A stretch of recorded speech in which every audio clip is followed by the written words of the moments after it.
Football's 4 burning questions in 45 seconds or less.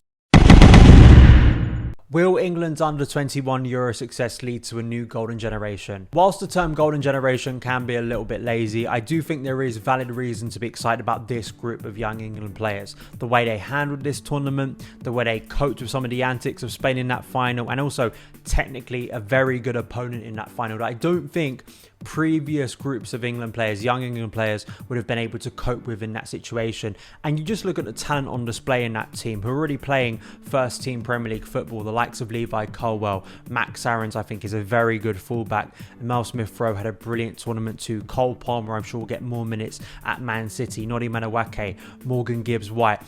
The talent is there and we've seen it start to break through into the senior team as well. So hopefully the senior team will finally get some success and silverware in the major tournaments. But this is one to celebrate because some amazing talent on show for England. David De Gea leaves Man United. So who's next? David De Gea, of course, it felt like the right time for him to move on. He's had an incredible legacy really at Man United given he joined in 2012.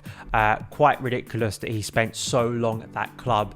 And at times maybe he's been undervalued, but it does feel like with Erik ten Hag needing a goalkeeper comfortable with the ball at his feet, this is the right time to move on. And I think their decision to target Andre Onana from Inter Milan is absolutely perfect. Ten Hag and Onana have a previous working relationship at Ajax that went pretty well. And I think with the way Onana is one of the best goalkeepers in European football with the ball at his feet, it just feels like a natural fit. So this would be a good transfer to bring in as #1 for next season. Are sponsorless shirts the future? Now we have seen over the past week Roma and Chelsea release new kits without a sponsor on the front.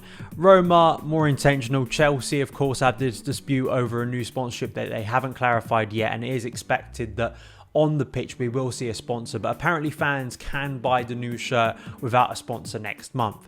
And it really does beg the question, because of how much fans usually love these sponsorless shirts, will we see them crop up in the future? It feels like it battles against the massive tide of sponsorship income, but if it sells better for the clubs and also for the likes of Nike and Adidas, then surely this would be a good branding strategy for the future. Will Lukaku give up 1 million to leave Chelsea this summer? Apparently Romelu Lukaku is willing to give up £1 million to potentially leave Chelsea permanently, return to Italy, likely with Inter Milan, but there are offers apparently on the table to go to Saudi Arabia, which many European players have done this summer, and also potentially interest from Juventus.